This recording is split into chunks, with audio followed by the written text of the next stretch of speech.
नमस्ते। हमारे भारत में अभी एक बहुत बड़ा वाकयुद्ध चल रहा है भगवान श्री कृष्ण और राधा रानी को लेकर।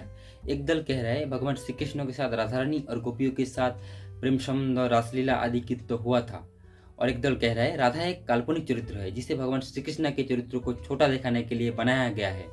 मैं अगर मेरी बात कहूँ तो मैं भी जब बचपन में भगवान श्री कृष्ण के साथ राधा रानी और गोपियों के साथ प्रेम संबंध और रासलीला आदि की तो सुना था, मैं भी भगवान श्री कृष्ण को नहीं पूजता था। मेरा झुकाव ज़्यादा भगवान श्री राम के प्रति था क्योंकि वो पुरुषोत्तम थे।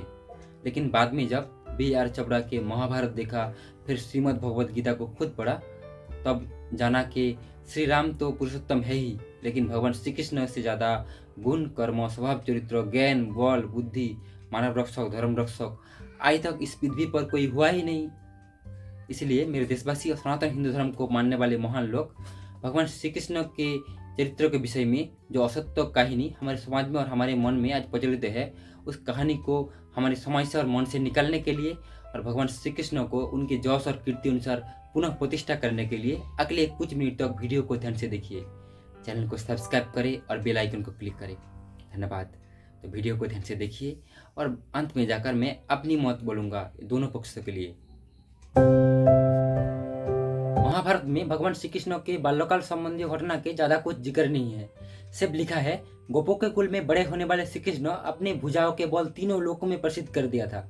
लेकिन भागवत पुराण, ब्रह्मवैवर्त पुराण, पद्म पुराण, विष्णु पुराण में भगवान श्री कृष्ण के बाल्यकाल संबंधी घटना के साथ कुछ निंदनीय, अस्वीकारनीय घटना बाद में जाकर कालांतर में जोड़ा गया है। जैसे कि गोपियां रात में अपने पिता, भाई, पोतियों के रोकने से भी नहीं रुकता था।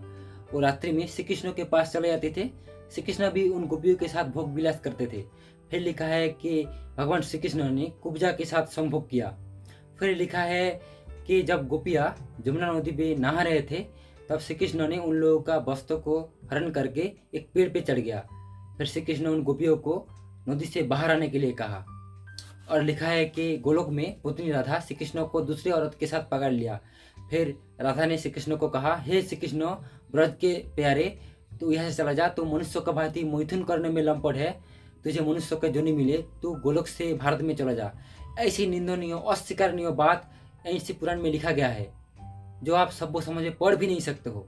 लेकिन जिन कथाकारों ने धर्म प्रचार हेतु भगवान श्री कृष्ण के कथा कर रहे हैं, इन्हीं पुराणों को आधार मान के उन कथाकारों का दायित्व था, कर्तव्य था ऐसी घटिया निंदनीय कथा को पुराणों से निकाल के पुराणों को शुद्धि करना।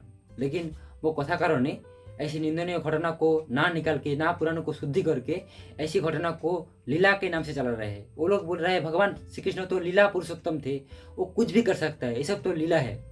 लेकिन मेरे देशवासी सनातन हिंदू धर्मी लोग, क्या ये लीला है? क्या भगवान श्री कृष्ण ऐसा कर सकता है?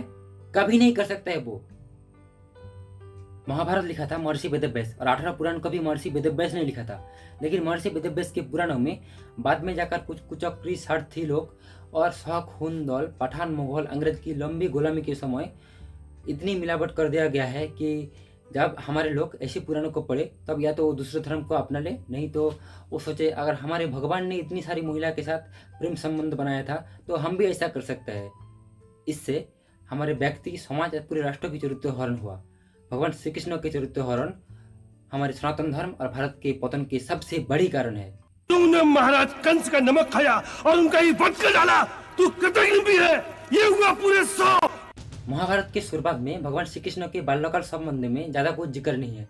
लेकिन महाभारत के बाद में जाकर जब युधिष्ठिर के रायसू यज्ञ हो रहा था, उस रायसू यज्ञ में पूरे संसार के राजा, महाराजा, ऋषि, मुनि आए हुए थे। लेकिन उस रायसू यज्ञ में गंगापुत्र भीष्म ने भगवान श्री कृष्ण के नाम अग्र पूजा के लिए प्रस्ताव किया। लेकिन इस प्रस्ताव की विरोधिता किया चेदी के शासक शिशुपाल ने। शिशुपाल भगवान श्री कृष्ण के बुआ का लड़का था। लेकिन शिशुपाल भीष्म से कहता है, गोघातक और स्त्रीघातक होकर श्री कृष्ण कैसे पूज्य का पात्र हो सकता है? गोघातक यानी पागल, बैल, बिसासुर, और स्त्रीघातक यानी पुतना राक्षसी। शिशुपाल और भी कहते हैं, बचपन में ये अगर किसी लकड़ी के लाठा को पैर से मार के कुछ देर धकेल दिया तो इसमें विशिष्ट क्या बात है? शिशुपाल और भी कहते हैं कि जो बैल और जो घोड़े युद्ध कर नहीं जानते, उसे अगर श्री कृष्ण ने मार दिया तो इसमें भी विशिष्ट बात क्या है? इसके उत्तर में गंगापुत्र भीष्म कहते हैं, इस सभा में उपस्थित और इस पृथ्वी पर जन्म लिया सभी मनुष्यों से गुण, कर्म, स्वभाव, चरित्र, ज्ञान, बल, बुद्धि में श्रेष्ठ है भगवान श्री कृष्ण। शिशुपाल भगवान श्री कृष्ण के बुआ के बेटे के नाते उन्हें भगवान श्री कृष्ण के बाल्यकाल संबंध में सब कुछ पता था, लेकिन शिशुपाल ने भगवान श्री कृष्ण के कोमिया याद दिलाने समय एक भी महिला संपर्कित और कामातुर संपर्कित गालियाँ नहीं दिया। शिशुपाल ने जो भगवान श्री कृष्ण के कोमिया याद दिलाया वो भी भगवान श्री कृष्ण वृंदावन और गोकुल के लोगों को बचाने के लिए जो असुर और जोंगली जंतुओं को मारा उसी की कहानी है। यानी शिशुपाल तो आखिर भगवान श्री कृष्ण की स्तुति कर रहा था। तो सोचते तो मेरे देशवासी सनातन हिंदू धर्मी लोग भगवान श्री कृष्ण का चरित्र कैसा था, उत्तम, अति उत्तम चरित्र थे उनका। और आप सोचो सभी जगह कहा जाता है भगवान श्री कृष्ण ने वृंदावन में सिर्फ 11 साल था। एक 11 साल के बच्चा इतनी सारी महिला के साथ हमेशा भोग विलास करेगा? क्या ये संभव है? हमारे भारत जैसे वैदिक समाज व्यवस्था में ऐसा करना संभव है क्या? कभी नहीं संभव है। लेकिन कुछ लोग अभी भी आपको लीला का नाम से बोल देगा तो आप मान लोगे। लेकिन भगवान श्री कृष्ण खुद गीता में कहते हैं यदा यदा हि धर्मस्य ग्लानि भवति भारत, यानी मैं इस पृथ्वी पर भारत पर जुगो जुगो में आता हूँ धर्म की रक्षा के लिए और अधर्म असुर के विनाश के लिए। भगवान श्री कृष्ण खुद कह रहे हैं मैं धर्म की रक्षा के लिए आता हूँ, और कोई लोग कह रहे हैं लीला के लिए आया था वो। तो आप सोचो आप किसका बात मानोगे? कुछ लोगों के बात मानोगे या भगवान श्री कृष्ण के बात मानोगे?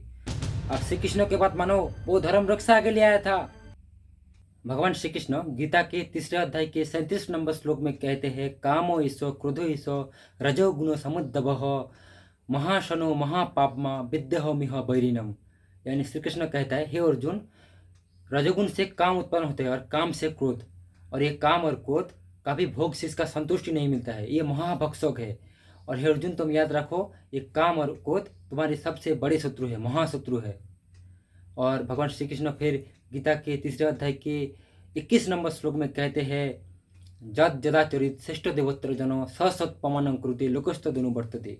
यानी श्रेष्ठ व्यक्ति श्रेष्ठ मनुष्य जैसा आचरण करता है दूसरे लोग ऐसे ही अनुकरण करता है।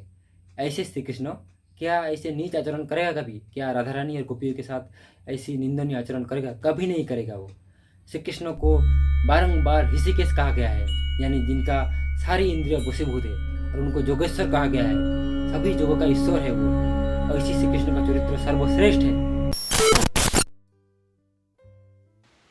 और अभी भगवान श्री कृष्ण और राधा रानी को लेकर वाकयुद्ध करने वाला दोनों पक्ष के लिए मेरा मत है वृंदावन से 50 किमी दूर बरसा नामी राधा रानी थे, उन्हें मैं भी पूजता हूँ। अगर वो कल्याणकारी काम किया है तो पूजनीय भी है, लेकिन इसका ये मतलब नहीं कि भगवान श्री कृष्ण के साथ राधा रानी और गोपियों के प्रेम संबंध बनाकर रासलीला की कहानी बनाकर भगवान श्री कृष्ण के चरित्र को छोटा दिखाया जाएगा।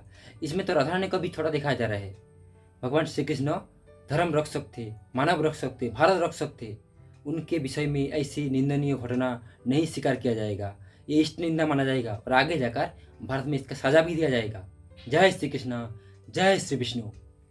धन्यवाद।